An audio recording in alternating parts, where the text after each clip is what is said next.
One of Simondon's core political convictions is that technological learning ought to be considered an essential part of a general education on par with literacy and numeracy. In Du mode d'existence des objets techniques, he argues that such a broad-based technological education is necessary to overcome what he perceives to be a growing antagonism between techniques and culture and a growing sense of alienation vis-a-vis technology.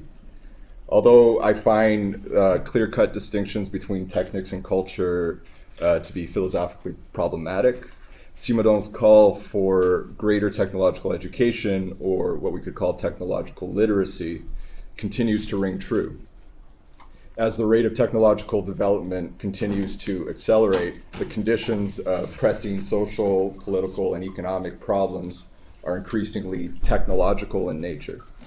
So political action, whether it be subversive, reactionary, or somewhere in between, is inextricably tied to the capacity to interact with technological entities, from individual devices and apps to larger systems and networks. So as Simondon argues in Du mode, our interactions with technological entities cannot be limited to those prescribed to us as users and consumers of technology, whether it be in our leisure time or at work. Simply knowing how to use a machine is not enough for Simondon. One must also understand how technology functions and evolves through the interplay of technical elements, individuals, and ensembles. This understanding opens the door to the activity of technological invention, which is to say the creation of new technical elements, technical individuals, or ensembles. In other words, Simondon isn't advocating for a purely scholastic or theoretical technological literacy, but one that points to a praxis of invention. So in this paper, I would like to draw some connections between Simondon's ideas in Du mode and a relatively recent phenomenon known as the maker movement. So quite simply, the maker movement consists of people who make their own things and electronics using a combination of traditional and digital fabrication tools. Although some makers have their own workshops at home, most of them tend to do their making in shared machine shops or maker spaces, where you might find 3D printers, laser cutters, and soldering stations alongside more traditional tools for wood and metal work. It's tricky to determine how many maker spaces there are in operation today, as many are quite short-lived endeavors, but there's a clear upwards trend in their numbers. And as part of my PhD research, I conducted a sociological ethnography of several maker spaces in European cities, and it's that research which informs this paper.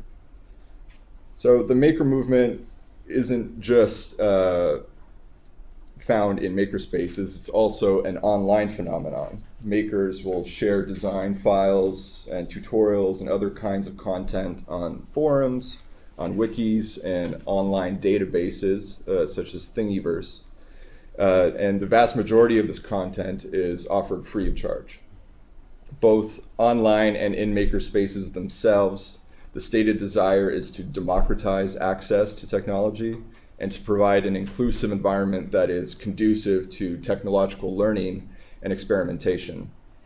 So inspired by the free and open source software movement, makers tend to believe in the free and open circulation of technological knowledge and designs. Their ethos is to learn by doing and doing together, whether it's in person in a makerspace or through the sharing of digital content online. So to be a maker is not only to make things as a hobby, but to contribute to the commons of technological knowledge and digital objects that other makers can draw on for their own creative enterprises. The act of making should produce both a physical object that economists might call like a rivalrous and an exclusive object, something that you can only use at one time in one place, but also a digital object, a digital trace that is non-rivalrous and non-exclusive, something that others can access. But this, of course, is at least in theory. Already we might see how the maker movement resonates with Simondon's ideas in Du Monde. Makerspaces offer a venue for the kind of technological education that Simondon had in mind. One not only learns how to use machines, but to create machines and participate, however modestly, in the genesis of technical objects. The projects in a makerspace aren't necessarily driven by the demands of capitalist production or institutional accreditation, although they can be. Instead, they result from the maker's technophilia and their desire to experiment with the mixing of different technical elements to solve whatever problem the makers have in mind. Makerspaces are sometimes pointed to as a modest kind of collectivization of the means of production. Anyone is allowed to access their equipment, although most makerspaces tend to operate on a membership basis with a limited number of hours open to non-members each week to come and use the equipment there. But the problem with this characterization of makerspaces as a means of production is that they quite simply lack the capacity to produce enough stuff to provide for the material needs of a community, let alone a city or a country. Rather than a means of production, it might be more appropriate to think of makerspaces and their online digital commons as a means of invention and technological learning. The actual technical objects that come out of a makerspace tend to have little to no exchange value, whether because it is made available for free online by its makers or because it is inferior in quality to what is already available on the market. They might have some use value in the sense of performing a certain useful function, but even that isn't guaranteed. What the objects do have, however, is a pedagogical value, oftentimes limited to the makers involved in the object's creation, but sometimes extended to others across the maker network. Even failed projects, and some would say especially failed projects, have this pedagogical value. Instead of the factory worker of industrial capitalism that acts on the machine without advancing the activity of invention in order to produce an exchangeable good, the maker acts on the machine to advance the activity of invention and technological learning, typically without producing an exchangeable or even useful good. In this respect, makerspaces address our alienation vis-a-vis technology described by Simondon far more than they do the alienation of the worker under capitalism as described by Marx. By sharing their knowledge and creations with others, makers also try to create a virtuous cycle between individual learning and collective development. And makerspaces will also regularly host repair cafes and other events where people are invited to bring old or broken devices to either fix them or repurpose them somehow. In so doing, they perform a kind of practical critique of the consumerist relation to technology that Simondon develops in a variety of texts. As consumers, technological objects are not only presented to us as status symbols, to quote Simondon, made to be seen rather than to be used. We are also encouraged to see technological objects as holistic totalities that are impervious to modification. So to quote Simondon, consumer products are judged once and for all, accepted or rejected in full in the decision or the refusal to buy. The object of industrial production is a closed object, a false organism that is seized by a holistic thought that was psychosocially produced. So these repair cafes and what are sometimes called hackathons, where people repurpose old and broken devices, give people the opportunity to pierce through the totalizing veneer of consumerism and see their devices as composites of technical elements that can be reconfigured or at the very least repaired. So up to this point, I've painted a rather rosy picture of the maker movement, one that I believe is largely warranted. That said, there are also a lot of problems with the maker movement as it is currently configured. For one, the vast majority of makers already have a technological background, meaning that maker spaces are failing to reach a critical mass of people and the very people who would benefit most from greater technological education. Makers, at least in Europe, tend to be white, male, and middle class, thereby reflecting the inequalities of class, race, and gender in their wider context. There are also problems with the politics of the maker movement. Although they promote a political model based on decentralized horizontal networks, The principles that model suggests are rarely reflected in the political organization of individual makerspaces themselves. While every makerspace has its own political structure, based on my research, I can say that the general tendency in most makerspaces is to restrict organizational decision-making to a core group of members, typically those who founded the space to begin with.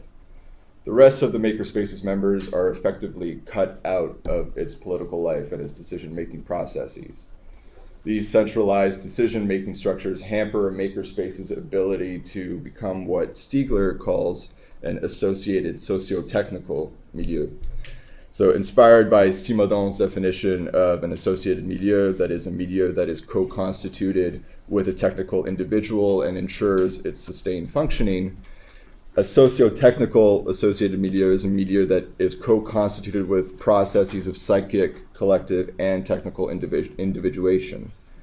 For a maker to undergo psychic individuation, their activity must be able to individuate the milieu in which that activity takes place, which is to say they must be able to individuate the makerspace itself. Some makerspaces do actually do this, and quite well, giving all their members the opportunity to contribute to the makerspace's life, either by hosting workshops on a particular piece of equipment or a particular strategy, transforming the layout of the space, or by participating in deliberative sessions on how to organize the space going forward. Others, however, severely restrict their members' abilities to individuate the space itself. Many of these spaces start to resemble commercial entities with pay-for-services and very controlled working conditions. These makerspaces lose what Simondon would call their metastability and severely limit the possibility for psychic and collective individuation. One could argue that this process can continue via the individuation of a digital socio-technical associated milieu where people might post design files, tutorials online. But there was a general agreement amongst most of my research participants that this kind of digital documentation and sharing online was lacking. For most, the process of documenting their making process in such a way that is intelligible, let alone useful to others, is too time and energy intensive. They just don't want to bother, really. While there is still plenty of free content being posted online, more and more makers are finding ways to monetize their work, the work that they do in the makerspace, by either selling their designs or tutorials online. All of this, I say, points to the fact that the maker movement is far from impervious to the logic of capital that shapes the media in which it is evolving. The lack of a clear political vision makes them especially vulnerable to capitalist capture and largely ill-suited to address the structural inequalities that contribute to technological illiteracy under capitalism in the first place. I believe that the maker movement demonstrates that the overcoming of the kind of alienation that Simondon describes in Du Mode, for which he prescribes a new technical culture and general technological education, can only occur in tandem with a critique of capitalism and a radical politics that challenges capitalist notions of work and value. This, I believe, is Stiegler's point and the reason why it is necessary to move beyond the limited political vision that Simondon offers in Du Mode. And practically for makerspaces, what that means is you need to focus simultaneously on opening and decentralizing their organizational structures, as well as forming alliances with other radical political actors for a different technical culture to emerge from this maker movement. And that's all I have to say. Thank you very much.